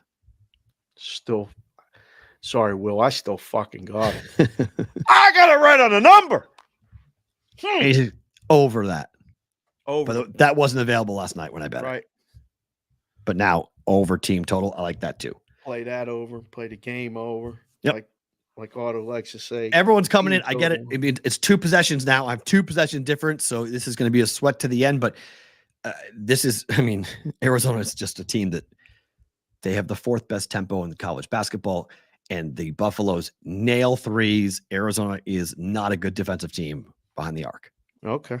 I need Buffalo threes to fall, and I need Arizona to get a lot of easy buckets in transition. Rafferty said the Michigan game's on Peacock tonight.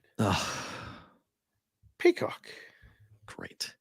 What do you mean, Mr. Streaming? That's good for you. No, I don't mind streaming. I want applications that have other things on them that I want to watch. That's the problem. That's my problem with Peacock. We should be on Peacock. That's fine. I'd be on there too. I'd be on there, but it bothers me that I don't watch the Kevin Costner show, whatever that's called, the cowboy show that everyone watches. I don't watch that. And so and the football game was on there, and I was like, in order to watch the NFL game, it wasn't a trial period. You had to subscribe to Peacock to watch it. I was like, no. No, I don't need to watch it. I'm good. I'm scared to get that app to tell us how many apps we got like subscriptions for. There's an app that you can get that you just put up there and it'll tell you. Rocket Mortgage. Yep. It's called Rocket Money. Yeah. We scan your entire bank. We have everything. It'll scan your bank account and tell you everything you got. That's on Peacock tonight, man. Alive. Okay. Stevie Mac, thank you. It's Yellowstone, that cowboy thing. Name it. Yeah, there we go. Thank you, Yellowstone.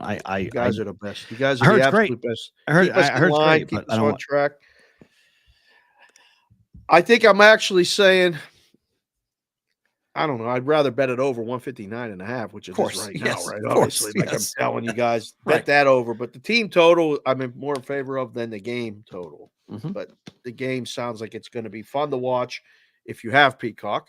Yeah. Oh, no, this game ain't on Peacock. No. This game's on ESPN. Yeah. This is a big. Okay, so we can watch that game. That'll be good. Over. I like the Bruins. You like Penguins. So you can come with a better. I like the under in the game. Bettable information. First period under. Yeah. The whole game under. No gift. No gift. First period under. 3-2 final. Maybe 4-2 with a push with an empty netter, but Penguins played his team close tonight. What does what does a first period?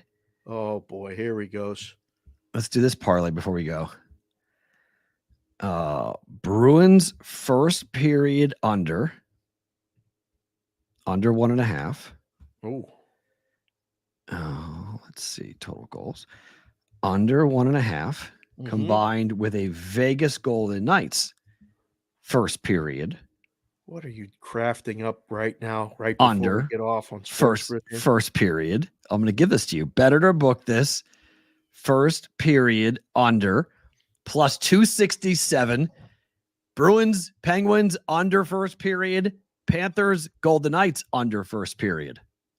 Plus 267. I like both of those. Like both of those. 1-0 after one in both games. There you go. Right. There's your parlay of the day, the plus 267 parlay if you guys want Not bad. Sports Grid and you guys on SiriusXM. Thank you for being here. We appreciate it. Huge show tomorrow, guys. Show number 500. Roll call Friday, plus 500. Monster guests, monster show. Be here, be here, be here. Please, you're going to have a lot of fun live. If you haven't watched the show live before, come on in, do it live. 11:15 Pacific, 2:15 Eastern. Be a part of it for sure. For you guys who are watching, though, on YouTube and watching it on Twitter, you get bonus time.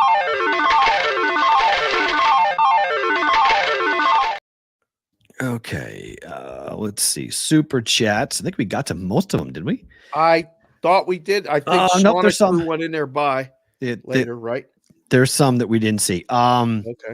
Big business. As a Cowboy fan, I take Bill in Dallas in a second. Jerry would never give up being the GM. They would never coexist. Never.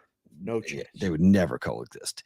And then Sonic said, Super Tech question, is the quote game simulation algorithms worth a damn when choosing wagers? And do the books use it? Wait, say that again. What is it? He asks, is the quote game simulation algorithm worth a damn when choosing wagers? Do books use it? I don't even know what that is. Like they simulate the games like 10,000 times. No. The books don't use any of that. It gets simulated 10,000 times and it tells you. Like, well, I mean, some model guys use that. They like to do that. The books don't use that stuff. No. It can be useful information depending on how you use it. But I wouldn't bet stuff like as gospel based on a simulation running it X number of times. I mean, I don't know. You ever use one of those things? I mean, like over like Madden or whatnot, but never like for something serious. Well, no, there's guys that bet real money based on their models running things simulated times at X number of times. And it comes out and says this is a 58% time that this happens based on whatever I put in. So it's funny. I watched the new Tom Cruise Mission Impossible movie. And I won't give it away, but it has like a rogue algorithm that tries to take over the world. And like it's just interesting because like it plays out the scenarios of like what you would do 8,000 times. So it has like 15 plays ahead as to what each human being is going to do. Okay. It just gets you thinking about the probability of life and how many different questions and how predictable some of us can be at times. So in sports, the problem with people is that the game itself is played with an object that is not going to perform the same way every single time. Right. That's my problem. The football is a weird shaped ball. You know, a baseball moves differently based upon the wind and the temperature and the moisture in the air. A puck can ding off different things because the puck is frozen a certain way. Like that, you can't predict that. No. So that's why I think they're nonsense. Hold on a second. I'll be right back. Hold on. Okay. I don't know where he's going. When they say the model they mean they ran it through PlayStation. It's not a bad idea, Stevie Mac. That's kind of true. Roger Long, isn't it a great fucking day to be alive? Yes, I would 100% agree with you. It is a great fucking day to be alive. I 100%. That's a tremendous thing that all of us should take a second. Everything okay? Yes.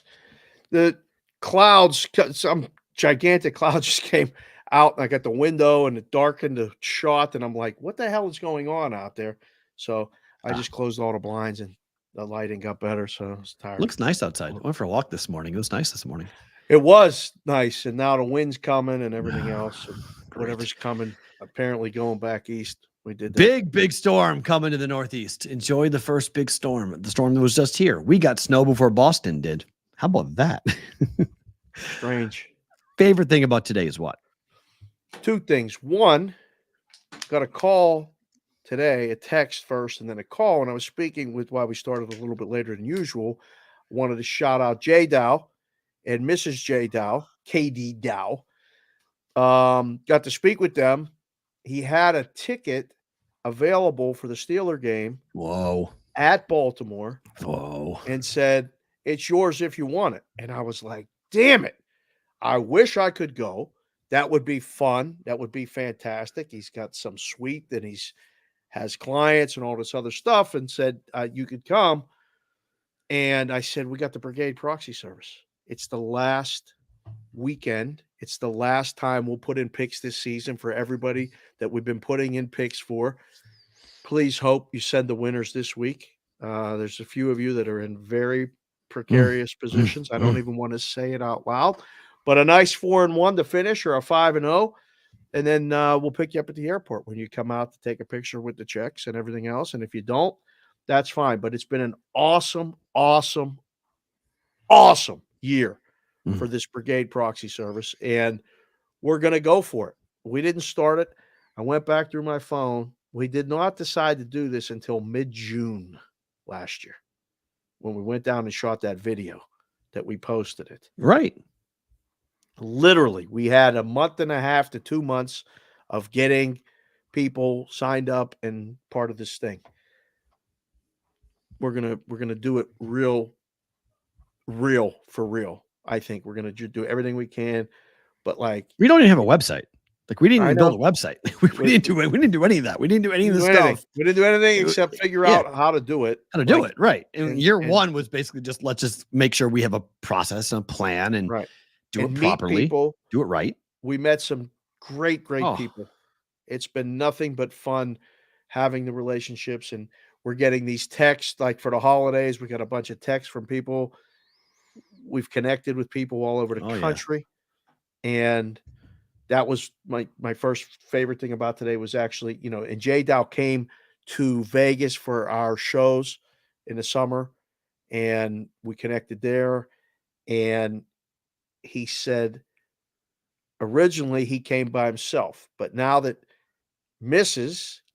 J. Dow Betts is part of the show, she watches the show, she enjoys the show.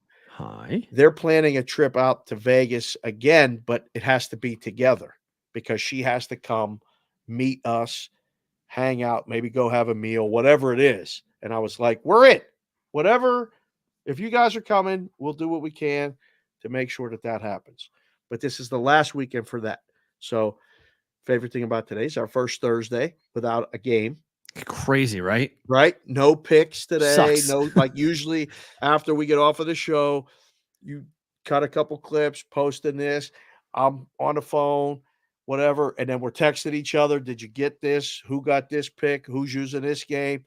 I told our admin last night we don't have no game, so your Thursday afternoon is free. It's just a transition to the next whatever, but it's a good reminder. It's a good reminder. That's one of my favorite thing about today. Number two, if you guys have been here watching the show, like the show, all that other stuff, I ask you all the time, hit the like, hit the subscribe. We're going to try to get to that number sooner rather than later. But these comments that people are leaving after the show on the YouTube site at symbol Boston versus the book. Sean came in the chat yesterday and we discussed what's the best time zone for sports. And a lot of people were, that was a big thing when we were talking. West Coast for us because we're here and we like it because it's West, but Central and Mountain started to really represent. I think we can all agree that, when you're ranking them, East Coast time zone, unless that's all you know and you're used to it, it stinks for sports. But Sean from Wyoming came in the chat or came on the website and left a comment for us. It's our first known person watching the show in Wyoming. So we can dab that on the map tomorrow, which is leading to the last thing. Show number 500 tomorrow. I can't fucking wait. I can't wait to see how many people we got. We made the number 41.5 again, over minus 120.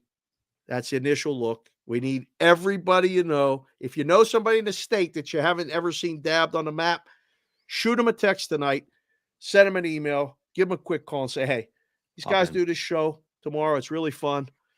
Toward the back end of the show, we're going to do Roll Call Friday. We love to go over that number. Countries is a flat 5. Flat 5, because we've got Vinko in Croatia. We already know. Right. Canada's represented. Easy. U.S. Mexico has represented. UK, Mexico are the other two. UK, we got to make sure the boys are watching at the time. But those are going to be the other two. That's the favorite thing about today. I'm excited about tomorrow. I'm excited about how we got here, and I'm excited that this is the last weekend for the Brigade Proxy Service. We're rooting for the guys that have a shot at getting a check. The rest of you have had good quarters, bad quarters. It's been fun. I can't wait till it opens up again next May, I believe. Yes. When yes. Benson said they're going to start taking entries. I'm going to, which is like tomorrow. I know. Like tomorrow. I know. It's crazy. It's just absolutely insane. But I want to do like an early bird special for Brigade Proxy people. If you want to come in before the chaos, and help you out with different things. So we'll talk about it. But enjoy the last week of the NFL season, and I can't wait to see all of you tomorrow. Yeah, it's a big year. I think my favorite thing about today is I went through such a crazy couple of days because we had New Year's, and then the first it's my mom's birthday. So we had a lot of things going on the 31st and the 1st. And then I traveled on the 2nd, got crazy, got home really, really late, was sort of like lost in the world. Yesterday, I don't even know what I said on the show yesterday. I was so mind dead, and then got done, and like the house is still, I'm going to get done here.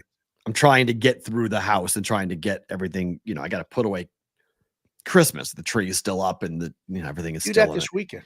I am, but I'm just like slowly, like I got a lot of shit I got to do. So it's like, it can't just be done in one day. It's got to be done over the course of a couple of days. So I'm slowly doing it, but I don't make New Year's resolutions, but I want to challenge the brigade to something that I'm challenging myself to. And it's a little bit of a Buddhism type of thing, but not really.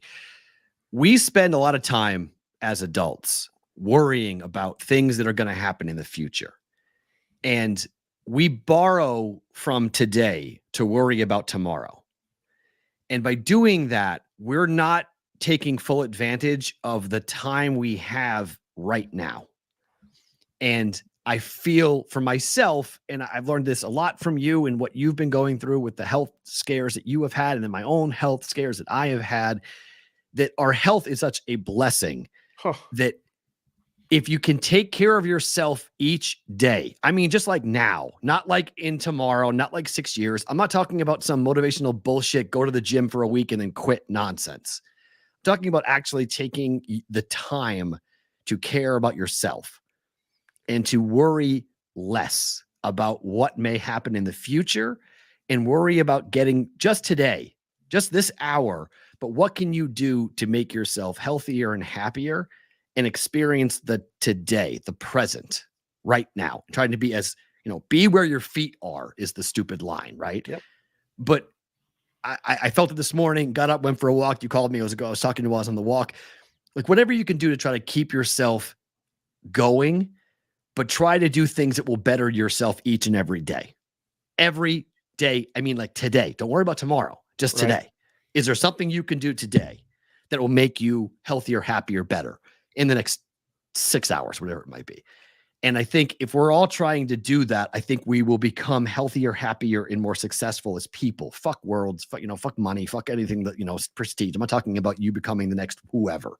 Right. Just saying, do you get up in the morning and your feet hit the ground and you feel happy about it, or you feel good about it, and you can do it? Because that stupid meme that goes around Instagram, which is so true, that you'll never be as young as you are right now ever again. You will never be as healthy as you are right now ever again. So don't throw it away. Take the gift you got and do something about it today. So my favorite thing about today is, like, I feel like today is the first day of the year. Like, today is New Year's Day to me. I got up this morning. I felt normal. The world, and I was like, this is my New Year's resolution. This is what I'm going to do for myself. And I think a lot of people, we rush so much.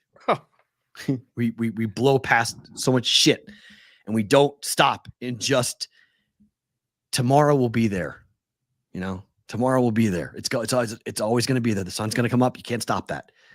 But just try to worry about today, and just worry about getting through today. And for a lot of people, that's a huge victory, to just get through today. There's no doubt. And again, the bets come and go, the money comes and goes, and it's just about the time. And a lot of times you can make someone's day with a text, a phone call, all this other stuff. You have no idea. And we have no clue what people are going through. Like it's your line. Yep. But it's so true that we don't know what people are going through. Like I was in the middle of a 1.5-year divorce, and then we never talked about it until it was finalized. And when it was finalized, no one had any idea. I was sitting here every day for 2 hours. My world was fucking blowing up around me. and nobody knew. You knew, but no one else knew the chaos. And it's still going on. There's still bombs being thrown at me left and right. And there's still things that are happening. They're just like, holy shit, is this really happening?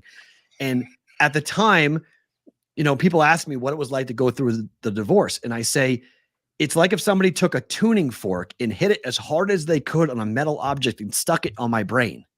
And everything reverberated. Like everything was shaking at every second. Everything was moving. And I didn't know where it was going to land. And now I can look back on it and reflect on it and be like, that was really nuts to go through. But I got through it. Even though it didn't feel like it, I did get through it. And on the other side of it, I can look back on it and say, okay, what could I have done differently, or what can I learn? And the number one thing that I learned is I spent so much time worrying about what was going to happen, and I didn't spend enough time about what was happening and worrying about right now and today and trying to just get through today. Mm-hmm.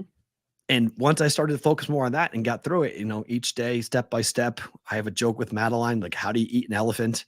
One bite at a time. She laughs at stupid dad jokes, but that's how I live my life in a lot of ways. It's one step at a time, one bite at a time, figure out how the hell you're going to get through it.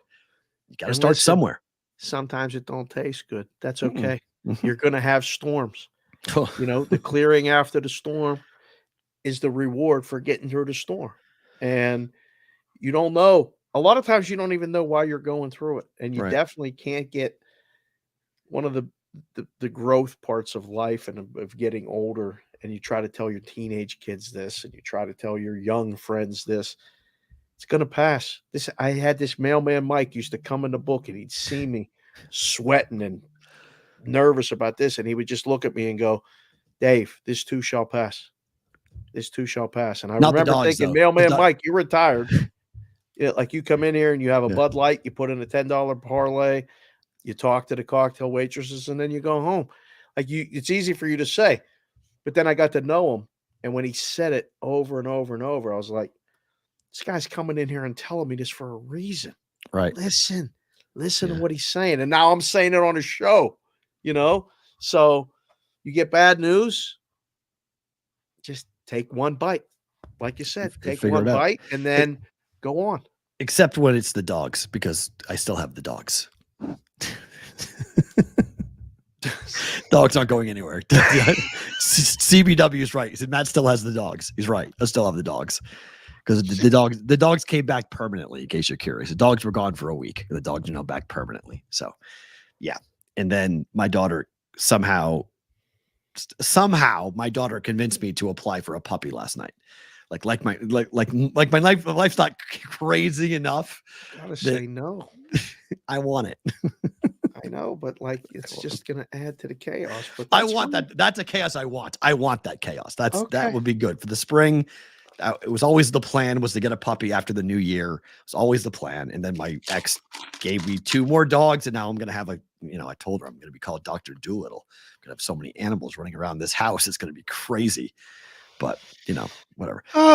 We'll leave with Brendan. It says, so well said, Matt. I have kids, went through a divorce at the same time you did, and you nailed it. Happy New Year, guys. Ooh, Brendan, to you too. I hope that everything's calmed down for you. Hopefully you'll be here tomorrow for a Roll Call Friday. We can give you a shout out as well.